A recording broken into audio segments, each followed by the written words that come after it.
क्या मुस्तफा खामेनेई बदलेंगे ईरान की दिशा, या नए चेहरे से लौटेगा पुराना शासन? सुप्रीम लीडर अयातुल्ला खामेनेई के मारे जाने के बाद ईरान की सर्वोच्च सत्ता पर अब उनके बेटे मुस्तफा खामेनेई बैठेंगे, लेकिन उनकी नियुक्ति सिर्फ सुप्रीम लीडर की जगह को भरने से ज्यादा इस्लामिक गणराज्य की दिशा तय करने वाली है। 1969 में मशहद में जन्मे मुस्तफा अयातुल्ला अली खामेनेई के दूसरे बेटे हैं। कौम में धार्मिक शिक्षा हासिल करने वाले मुस्तफा औपचारिक रूप से कोई बड़ा सरकारी पद नहीं रखते, लेकिन सालों से उन्हें सत्ता के शैडो ऑपरेटर के रूप में देखा जाता है। शिया धर्मगुरु की पहचान रखने वाले मुस्तफा की असली ताकत उनकी धार्मिक पहचान से ज्यादा उनके सुरक्षा नेटवर्क में है। 1987 में उन्होंने Islamic revolutionary guard corps join किया और ईरान इराक युद्ध के अंतिम चरण में हिस्सा लिया। 2000 के दशक तक उन्होंने IRGC कमांडरों और खुफिया ढांचे के भीतर मजबूत संबंध बना लिए थे। जानकारों का मानना है कि अगर वे सुप्रीम लीडर बनते हैं तो ईरान की नीतियां और ज्यादा सुरक्षा केंद्रित और सैन्य प्रभाव वाली हो सकती हैं। IRGC का समर्थन उन्हें एक सशक्त लेकिन कठोर शासक बना सकता है। चुनाव, विरोध और ग्रीन मूवमेंट।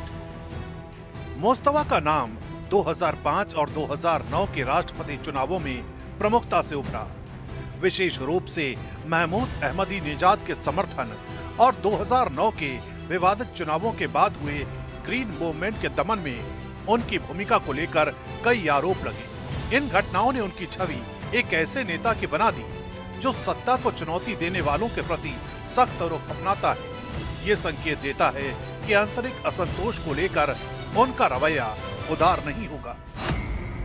मैक्सिमम रेजिस्टेंस और अमेरिका से टकराव। माना जाता है कि अमेरिका की मैक्सिमम प्रेशर नीति के जवाब में ईरान की मैक्सिमम रेजिस्टेंस रणनीति तैयार करने में मुस्तफा की भूमिका रही है। लेबनान के हिजबुल्लाह जैसे समूहों से उनके संबंधों की चर्चा अंतर्राष्ट्रीय रिपोर्ट्स में होती रही है। यानी सुप्रीम लीडर बनने के बाद उनके अमेरिका या इजराइल के प्रति नरम रुख की संभावना कम दिखाई देती है। हालांकि उनके बारे में ये कहा जाता है कि वे पर्दे के पीछे रणनीतिक संतुलन साधने में भी माहिर हैं। अकूत दौलत और पश्चिमी कनेक्शन। रिपोर्ट के मुताबिक मुस्तफा से जुड़े नेटवर्क ने ब्रिटेन, जर्मनी और दुबई तक बड़े पैमाने पर संपत्तियां जुटाई हैं और निवेश किए हैं। शिपिंग बिजनेस, स्विस बैंक में खातों और रियल एस्टेट डील्स के जरिए कथित तौर पर प्रतिबंधों के बावजूद पैसा पश्चिमी बाजारों तक पहुंचाया गया। यानी मुस्तफा वैचारिक रूप से भले ही कट्टर दिखाई देते हों, लेकिन आर्थिक सशक्तिकरण में विश्वास रखते हैं। ऐसे में सवाल ये है कि क्या उनका नेटवर्क भविष्य में किसी संभावित बैक चैनल समझौते की जमीन बनेगा या नहीं? क्या बदलेगा ईरान?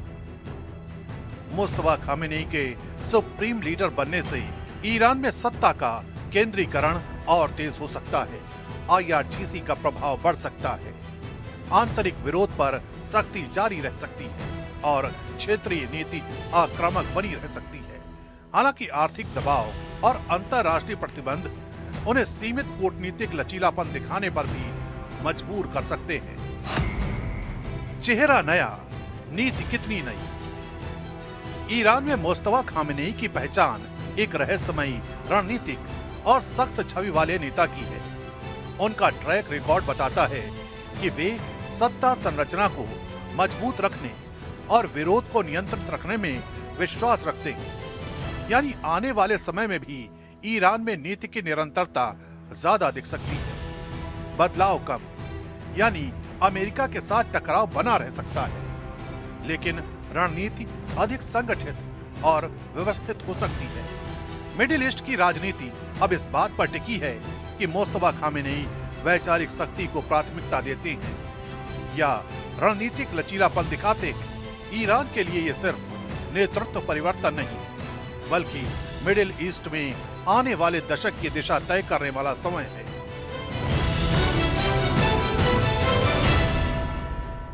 और उधर कौम यानी एक जगह जो है ईरान में जहां जमकारन मस्जिद है, वहां पर लाल झंडा लहरा दिया गया है। लाल झंडा लहरा दिया गया है कौम की जमकारन मस्जिद में। लाल झंडे का मतलब होता है खून का बदला खून।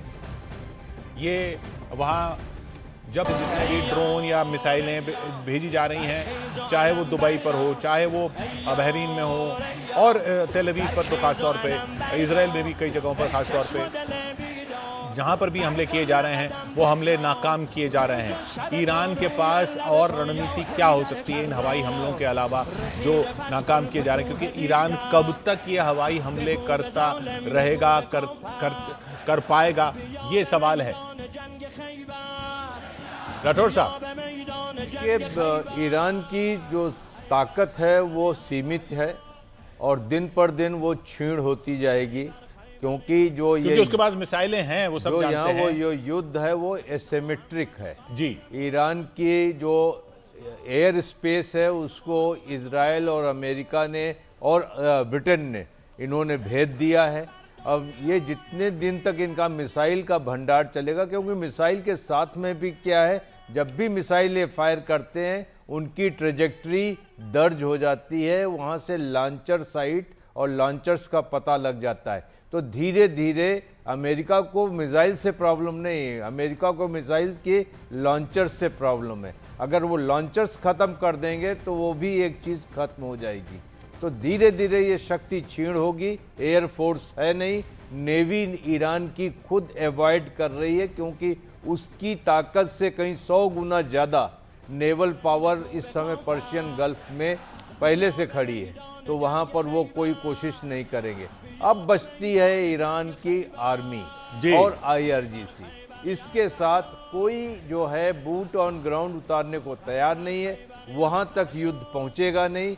अधिकतर युद्ध होगा प्रिसीजन से, स्टैंड ऑफ से, और बिल्कुल टू द पॉइंट वो ढूंढ कर मारेंगे। तो उनकी जो कोशिश है कि वो इंडिविजुअल बेस्ड, क्योंकि बदले का ऐलान, ये मस्जिदों से बदले का ऐलान तो ठीक है, लेकिन उसके बाद उसको सस्टेन भी तो करना पड़ेगा ना। ये तस्वीरें जो हम देख रहे हैं ईरान की जामकरन मस्जिद में, ये लाल झंडा लहराया गया है। लाल झंडा, ये शिया धर्म तैयारी कैसे की, उसने भी अपनी तस्वीरें जारी की हैं। इजराइल की सेना ने बताया कि 200 फाइटर जेट किस तरीके से 50 ठिकानों पर हमला करने के लिए निकले। ये इजराइल की तैयारी है।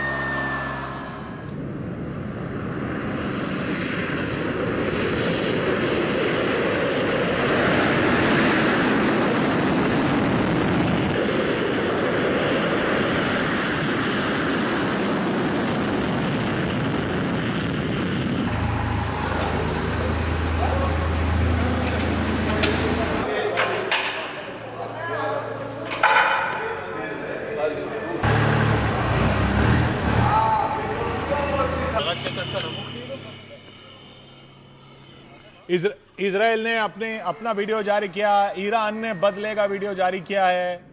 वीडियो क्या मतलब, वो जो लाल झंडा लहराया है जिसमें वो एक तरीके से कसम खाई जाती है कि जो खून बहाया गया है, अन्यायपूर्ण तरीके से बहाया गया है, उस खून का बदला लिया जाएगा। वो तस्वीरें ईरान की तरफ से आई।